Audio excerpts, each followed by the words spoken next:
say you have JJ on a scaling jungling pick, and then you have Scout that's able to move around and honestly just support Viper. We saw in the last game, it just felt like so much when you have a global ultimate, be it Galio, be it, oh, I'm going to stop myself as they're going to be able to catch a hook onto On, and they're just waiting for him to try and use some of his CC, but the CC he uses brings him further away from the rest of his team, and he's in the waiting arms. Can he go down? I don't think he's going to be able to try and stop him. The one more auto attack not going to be enough as On will get flashed on, but he goes straight back in with his Zenith Blade. It's a trade of support, but the resets are coming in. You got the CC down. JJ flashes away as soon as he goes in, and it's all a bit scrap, but not seeing where they are on the map. We are going to see a 3v2 on this bot side. They're going to try and bully out this Leona because there's no flash here to try and keep him alive, and Viper will collect that. Thank you very much. Nice proactivity here from EDG in the bot side. Yeah, love to see it. Really good setup coming out. And you can see the side of EDG want to try and maybe make something happen in this top side, but they are aware they're going to need some numbers to help them out. They will have the roam coming in as the Shy now with JJ. On going to use his own Hex Flash, but here we go. Destiny Gate comes in. Flandre has to flash away. He's trying to keep himself alive, but he won't be able to do it.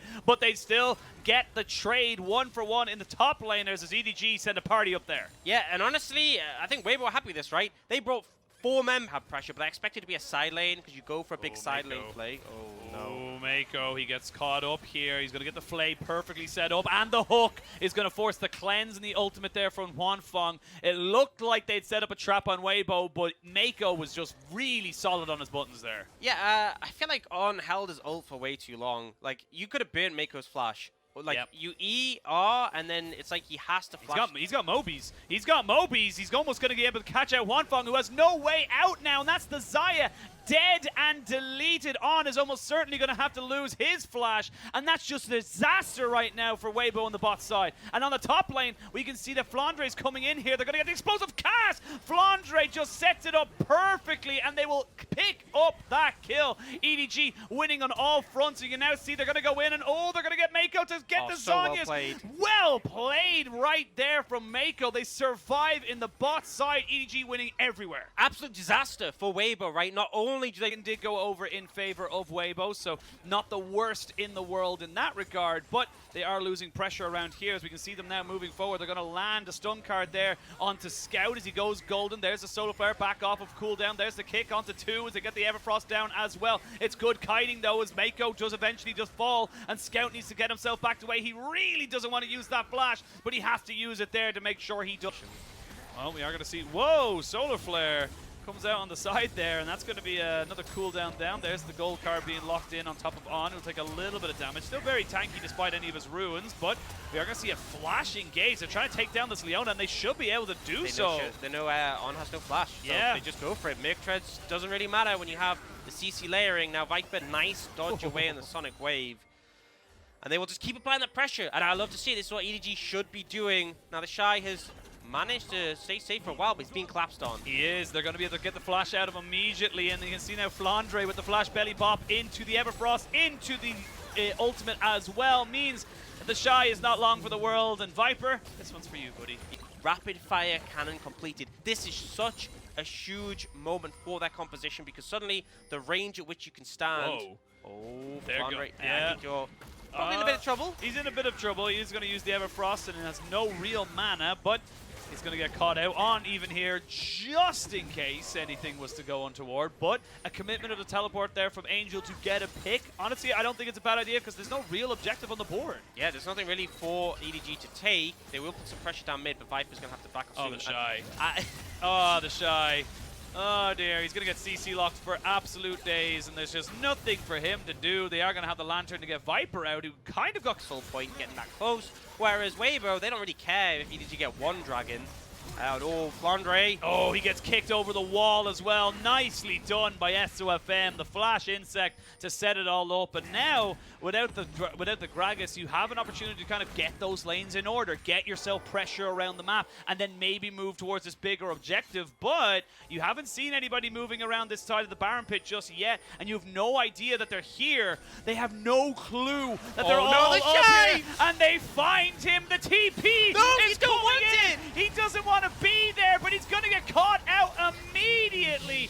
Why is... I actually thought it was Angel. It was on. Yeah, I did too. The double bait coming in, but 2 quick kills. EDG are back on the board, and you have a TP on Flandre in 3 seconds. He can show up and help out. They should definitely start this bar. Remember, the gold card from Scout really makes it difficult for WBG to play. It's a 3v5 on the map. 20 seconds on the shine, he does have his TP, but it's a long wait. That Scranner was huge for Scouts. We can see now they go forward. Oh, the explosive cast not quite in the right position, but SOFM getting caught out just a little bit. Destiny Gate coming out on the backside of this one. They will land the gold card, which forces out the feathers from Huan Fong, and they will back themselves away.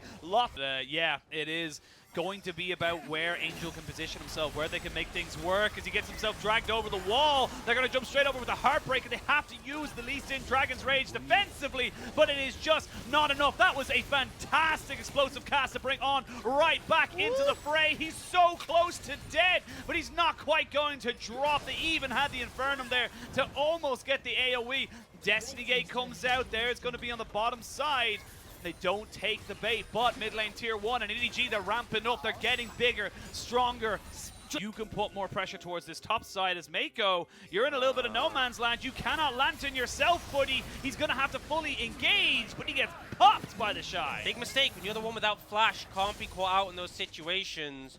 Now, they will secure the dragon, and Angel won't get anything more on the top side, but you can see the signal from WBG. Just start the Baron up right now. Destiny Gate is there to get the information. With the TP coming in, they know. They know. They have to know, and there's a Scryer's Bloom as well to try and confirm it, but I don't think there's going to be anything you can do to try and stop this one. Destiny Gate comes down, 4,000 HP, 3,000. They're trying to just keep away JJ. You can see Angel just using his ultimate to make sure this doesn't get 50-50, and that's exactly what they're not going to be able to do. They're going to try and push themselves back of WBG. So, where do you want to try and make a stand here? Don't feel like you need to make a last stand. It is only a minute left on this Baron. They still feel strong enough as JJ has to use the Heartbreaker, and he's still ticking down. Gets deleted by the Shy with a solo kill. And again, just small little mistakes, sloppy from EDG. Yeah, I mean, this game should have been theirs, and they're making these mistakes. The Shy basically 100-0 is JJ. The Viego not tanky enough to withstand the power of this Jace right now. Angel fishing, won't find anything there. They're still getting what they want. They're getting structures down. Now in a gold lead, 1,500, and looking to continue. With no jungler, I feel like EDG not really keen to fight this. Yeah, you can see Mako trying to see if he can maybe do something here, but with the damage down available, Moonlight Vigil and the Death Sentence both going wide. Huan Fong takes about half his HP. There's going to be a gold card coming down, but it is only on to on. Kick was on to side of Mako. He knew if he did not get away from Flandre, it was a double knockup, but SOFM also realizes that's a rapid fire cannon Twisted Fate. He would be in range and would die, but the rest of WBG starting to back away. It's just a stun utility mid laner. He is not really built to be assassinating people on the backside. So Dragon's going to be started. This will be sole point for either of these sides. Here we go. There's going to be explosive cats to try and disengage as JJ will secure that Dragon. SOFM on the backside of this does have the Dragon's Rage, but does not have Flash. You got to remember that there's going to be his kick. He's going to use that as his way out as well. They're going to try and find Mako, who's going to have to be the sacrificial lamb. And Viego falls as well. 2 kills going over to WBG. EDG get themselves a sole point, but I don't think it matters much.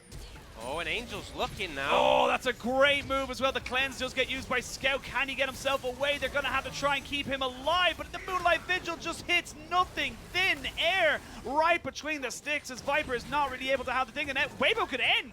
Yeah, I think the mini wave might be too small. They should be able to clear this out in time. If anyone gets caught, that would be game ending. Flandre going to put the cask out.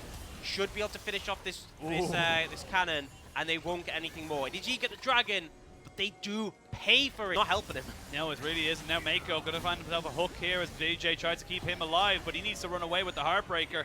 SOFM jumps over the wall, lands a Sonic Wave there onto the blue, but not really exactly what you want to be seeing here. In EDG, they're falling apart at the seams right now. They're not really in a position, and it's WBG gaining momentum. The comeback kids that we talked about at the start of the day, they are the ones that are making the moves. You don't have a Heartbreaker, there's no way you're getting in here, and you're just going to have to give it up. That's a smart move from EDG. But down, inhibitor is exposed. Oh, Flandre will soak up some damage and the Solar Flare. Solar Flare on a pretty damn short cooldown. SOFM does safeguard away, so that's going to be a explosive cast used and nothing really gained. That's going to be the middle inhibitor under fire as Flandre just soaking it all up. There's a good death sentence. They got the Shy. They got the Shy, and that's a lot of your poke damage now down. EDG feeling the gears turning, feeling the momentum going back in their favor. The Heartbreaker comes in. Scouts on the backside of this. He's looking for someone. SOFM is probably not the person he wanted. There's a good kick to try and disengage, and EDG, they survive to fight another day. time now. They don't have the information.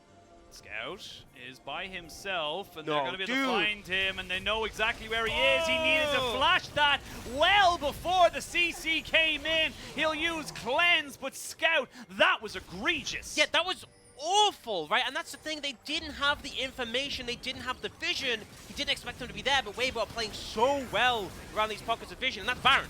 That's Baron secured. You still have 2 inhibitors down. Not a good spot to be in. I was going to say, Baron secured, and you have 2 Nexus turrets. That's it. That is the difference between WBG and winning the game. That's all they need to be able to do. I will say there is only about a minute and a half on both the top and the mid lane, but like with the TP coming in, they know that as well, so they want to try and end right here, right now. Yeah, they're going to try and apply as much pressure as they can with those super minions and just not give any room for EDG to breathe. Fortunately, you know, Viper does have the Infernum. The Aphelios does have good wave clear that you can provide. Ghost, go on, go. He's so fast. The power of the unsealed spellbook. As we start to see more pressure being applied, they will pick up the inhibitor. So again, we're down to 3 inhibitors gone on the side of EDG. SOFM is ignoring JJ. Oh, he has no care, but Mako gets hit by a little bit of poke, and Viper is already forced to cleanse on underneath the tower. Has to go golden. Here we go, EDG, this is the final fight. You got to make something happen here as Flandre is dead. That's your tank. The Moonlight Vigil has come out as well, but WBG are just too big. WBG are too scary, and WBG are the ones who are going to send themselves to match point 2-0 for the series at the moment. And EDG, what did they do? But who are this team? This WBG, right? They haven't looked this good or split, even when they won the hot streak.